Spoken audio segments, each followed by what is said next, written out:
But when I come over that last hill and look into the valley where my garden was planted, I feel a little better. The first thing that I see rising up from my garden are beautiful, tall, evergreen trees, reaching up towards the sky. And in amongst the evergreen trees, there are softwood trees, beautiful maple trees, and the wind is blowing through them and rustling in the wonderful green leaves. It is springtime in my garden. And as I come closer and see the things that are a little bit smaller, there are apple trees, and pear trees, and cherry trees, and fruit trees of every kind, and they are beautiful and rich and healthy, and they are bearing fruit to the point that the branches are hanging down to the ground, and I pick one of those apples and I bite into it, and it is sweeter and juicier and healthier than any fruit I have ever tasted. I look around in the garden, and I see it growing amongst the apple trees and the pear trees, grapevines and strawberries and blueberries and raspberries and blackberries and gooseberries and every good thing that the earth can possibly produce. And the flowers that have grown up in the garden are absolutely beyond belief. Roses, red and orange and pink and yellow, violets and daisies, every possible thing, pansies and asters and zinnias.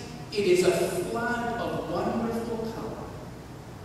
And beneath the flowers, tall, cool, green grass. And through the middle of my garden, a river, crystal clear, fresh and beautiful, and its water gives life and strength and health. And I think to myself, well, I guess that gardener that I brought into my garden wasn't so bad after all. He did pretty good with the things that I had planted. He made a wonderful garden, perhaps as good as I could have done myself. And in my dream, I live out the rest of my life in that Eden, that garden of paradise with the sun shining, dappled through the trees. And when the nighttime comes, I lie down to sleep in the sweet grass, soft beneath the trees. And I dream. And in my dream, I am troubled, and I am worried. And I think to myself, wait a minute. This is not the garden that I planted. And in that dream, within my dream, I realized that what I had planted should not have grown to anything. What I planted was hateful and broken and bitter and corrupt and dead. And then I think to myself, if I planted those things, why is it that my garden has grown up rich and lush and beautiful and wonderful and healing and alive? And I realize it is not because of anything that I have done.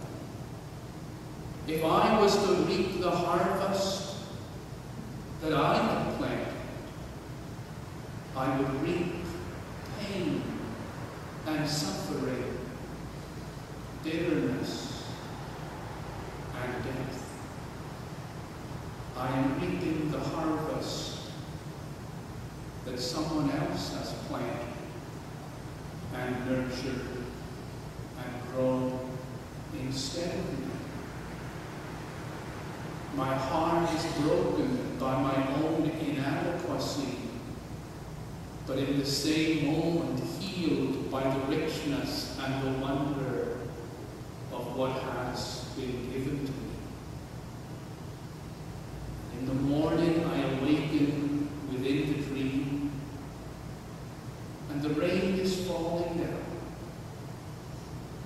When the rain falls upon my face, it is as if I feel the touch of that gardener's hands. And in the wind, in the trees, and in the murmuring of the river, I hear the sound of his voice.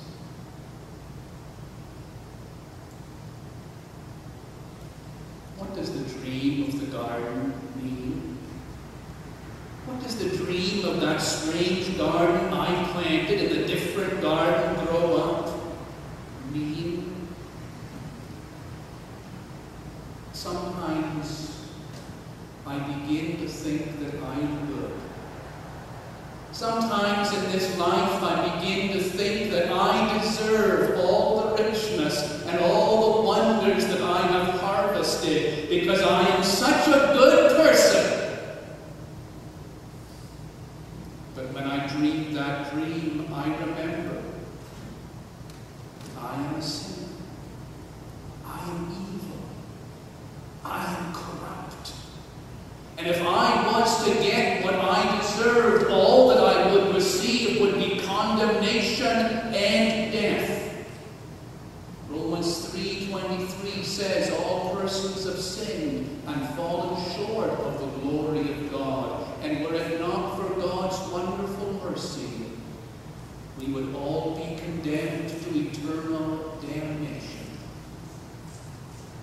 Our own subordinate standard, the living faith, openly says that we are all worthy of hell, and we hate to think that. But if we were judged according to our actions and our thoughts and our deeds, we would all be condemned. But we are not condemned. Instead, by God's free gift in Jesus Christ, we who should spend eternity in torment will spend eternity in paradise. But we must never once say, I deserve this. This is what I have planted, and I am reaping the harvest that rightfully belongs to me. The dream reminds me of that. Sometimes when I'm watching television and I see some wealthy or powerful or famous person in Hollywood, and it is announced that they are now suffering from a sickness, there is some mean, evil, corrupt thing inside of me that says, aha, now they're getting what they deserve for their corrupt lifestyle. They are reaping what they have sown. Oh, what a corrupt and evil thought that is. It is easy and attractive to attribute pain and sickness to God's punishment when it comes upon someone you don't like. But what do you do when sickness comes to you?